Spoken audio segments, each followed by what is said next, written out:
Você acha que a relação ética pode estar associada à espiritualidade? Thomas Merton é o autor que nos ajuda a compreender essa íntima relação.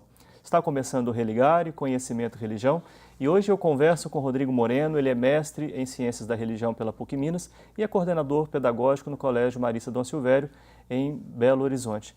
Seja bem-vindo, Rodrigo. Prazer recebê-lo aqui. Prazer estar aqui com você, Flávio. Faz tempo que a gente não se vê. Sim. Um prazer muito grande. Uma grande oportunidade a gente encontrar aqui. Com toda certeza.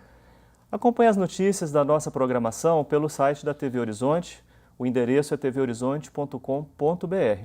Você pode acompanhar o Religare também pelo YouTube. Basta usar como chave, um termo de busca, Religare, Conhecimento e Religião. Assim você também consegue acessar o Religare pelas redes sociais. Procure por Religare, Conhecimento e Religião e deixe lá os seus comentários para a nossa equipe. Rodrigo, como é que aparece Thomas Merton na sua vida, né? Você decidiu fazer, quando a gente escolhe estudar um tema, um autor, né, alguma motivação muito profunda que nos move, né? Claro. A grande motivação de estudar Thomas Merton vem da minha experiência religiosa quando eu fazia o noviciado em Santiago, no Chile. Vivendo aquele movimento, né, que o noviciado tem a questão espiritual, todas as leituras e tudo mais, deparei-me um dia com Thomas Merton e aí comecei a entender o processo que eu mesmo estava vivendo lá dentro. Qual congregação? Os Padres Escolápios. Sei.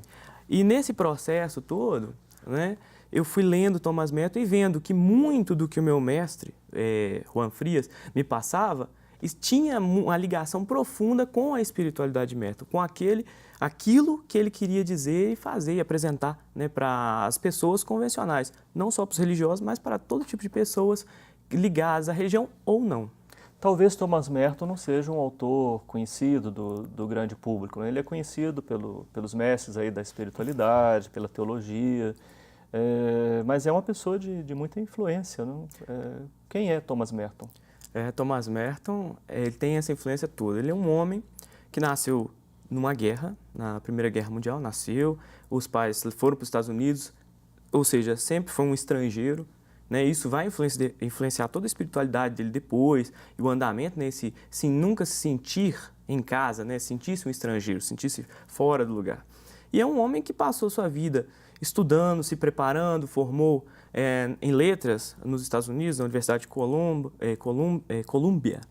E aí ele esteve imerso nisso, morou na Europa novamente, passou pela Inglaterra, os pais morreram ele muito jovem, e acabou que teve todo uma meada, um fio de meada que foi levando ele a se constituir. E foi nessas viagens, nesse itinerário todo, que ele encontrou nas igrejas, e principalmente em Trefontaine, lá na França, que é dos trapistas, né? Talvez essa inspiração que vai levá-lo ao monastério anos depois, a se tornar monge. Ele é padre, monge e se transformou num eremita ao final da vida. Como é que tudo isso se conjuga, né, na formulação da espiritualidade? Claro. A parte do padre, né? Ele se tornou, como diz, o padre é aquele que serve, aquele que está a serviço. E ele se colocou a serviço tanto na sua comunidade religiosa, na sua vida, nas suas vivências, no seu modo, né, de ir caminhando, mas também, né, em meio às pessoas, porque tinham pessoas que ele acompanhava espiritualmente, quando iam no monastério e tudo mais, e nos escritos que foram sendo levados, né, durante vários e vários anos para pessoas dos Estados Unidos e depois para a América Latina. Já na parte do ser religioso, ele queria um caráter de vida religiosa, um caráter fechado, de comunidade, que ele pudesse também ter acesso a esse movimento espiritual que ele estava buscando para construir a sua própria vida, né? Construir tanto a sua vida que ele acabou que se libertou da sua vida para viver junto com os demais. E o eremita era uma grande vontade dele desde o início do seu processo como religioso. Ele via no eremitário, né, um lugar de solidão, que vai ser um dos temas que ele vai levar adiante. Solidão e silêncio. A busca, né, que faz a gente se abrir. Abrir para quê? Abrir para Deus. É ali que se situa. Então, essas três esferas, elas se juntam, o padre, o monge e o eremita, para construir e consolidar uma espiritualidade de abertura para Deus. Agora, ele também é reconhecido como um dos fundadores da teologia da libertação, da espiritualidade da libertação. Isto, da espiritualidade da libertação. Porque autores, né, os primeiros a formularem a teologia da libertação, né, até o Gutierrez e tudo mais, acabam tendo acesso a essa literatura de Merton, essa profundidade que ele traz de uma ação libertadora de Deus na vida do ser humano, de forma com que ele se liberte das situações do cotidiano, mundanas, do si próprio, do individualismo, e se abra ao outro, não só ao outro Flávio, Rodrigo e todas as demais pessoas, mas ao outro Deus também.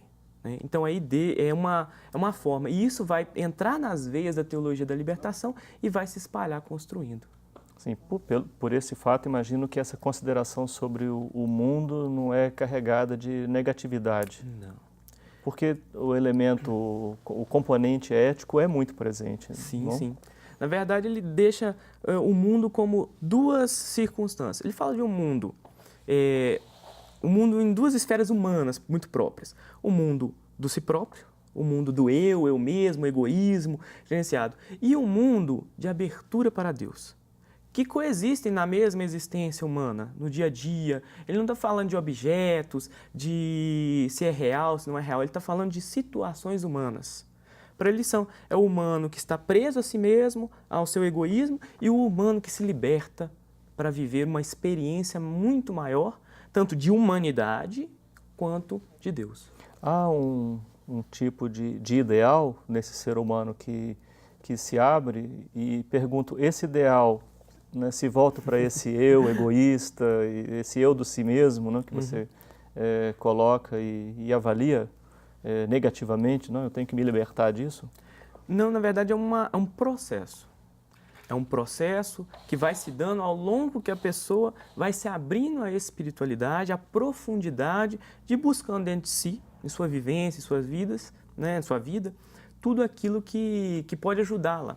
Né? E lá na profundidade é que acontece o movimento. Não é julgar o si próprio, né, o egoísmo como uma coisa ruim. Ele já tem as suas dificuldades. Né? Mas, quando a gente se abre, a gente está falando de um eu, de uma pessoa, de uma identidade que se abre para um todo, que pensa mais, não só pensa em si, numa outra pessoa e no mundo à sua volta. Eu tenho insistido nessa questão, Rodrigo, porque hoje em dia tantas espiritualidades ou discursos que se apresentam como de espiritualidade, de conhecimento de si, fazem um caminho, se eu estiver enganado, né, peço até que você me ajude, assim, mas que levam exatamente a um fechamento, né, no si mesmo, enfim, basicamente isso, né, conhecer-se, descobrir-se, mas fechado aí. Isso. Né? E o que você está me apresentando é uma espiritualidade que faz um caminho inverso. Exatamente, faz um caminho inverso. É uma espiritualidade em que você vai se adentrando através das virtudes, através do silêncio, da solidão, em si mesmo, no profundo de si. E lá nós podemos falar que existe um nada ali. Existe um profundo nada. Né? E esse nada, o que se encontra nele? Thomas Merton fala aí que Deus se revela. Porque quando o ser humano chega ao seu mais profundo, o seu nada, ele encontra, como diz, a sua origem primeira, a sua ligação natural com Deus, a sua ligação própria com Deus. E ali, o que fala? O que Jesus fez? Quando ele mesmo estava caminhando com os discípulos, quando ele chegou aos seus 33 anos, né, aos seus 30 anos, ele estava na sociedade lá, ele se abriu totalmente e inteiramente. Thomas Merton relê tanto Santo Agostinho quanto Jesus. A inspiração dele é esse segmento de Jesus, o sair do si mesmo na profundidade e buscar o quê? Levar a palavra de Deus, o amor para os demais. Sim. Você falou das virtudes e uma delas, muito importante no pensamento de Thomas Merton, é a humildade, né? Muito própria desse mundo, do mundo trapista. Né? Exatamente. Que centralidade tem a humildade nesse caminho? A humildade tem uma centralidade fantástica. Eu diria fantástica. Porque é deixar de olhar as coisas como objetos, mas olhar como o que elas são mesmo. Coisas a nosso favor, instrumentos para o nosso uso diário, pessoas que nós... reconhecer o outro como pessoa, saber também, a humildade diz quem eu sou de verdade. Ela me ajuda a entender quem eu sou de verdade, me ajuda a me abrir para o mundo, né? Abrir para as coisas. A humildade ela é um ponto que, tipo assim, ser humilde é se transformar e se transformando, se abrir. E se abrindo, fazer um mundo totalmente novo.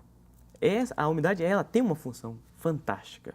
Sim, e daí desse princípio, ele destaca outras virtudes importantes. Ah, sim. Ele vai trabalhar um leque dessas. Na verdade, a virtude ela é um tema transversal dentro do horizonte das obras de Thomas Merton. Sim. Quando você fala em virtude, ela vai atravessando todos esses movimentos, toda essa literatura dele e vai dizendo, ele trabalha tanto a pobreza quanto a bondade, quanto as outras virtudes no seu caráter, até a fé, como uma virtude, né? Uma virtude teologal, mas aqui ele coloca como uma virtude humana. Com muita tranquilidade fala isso, porque tudo isso é bom.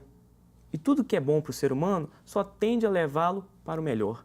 E tudo que tende a levá-lo para o melhor faz com que ele seja cada vez uma pessoa mais íntegra, mais responsável e mais justa, tanto consigo quanto com a sociedade no geral.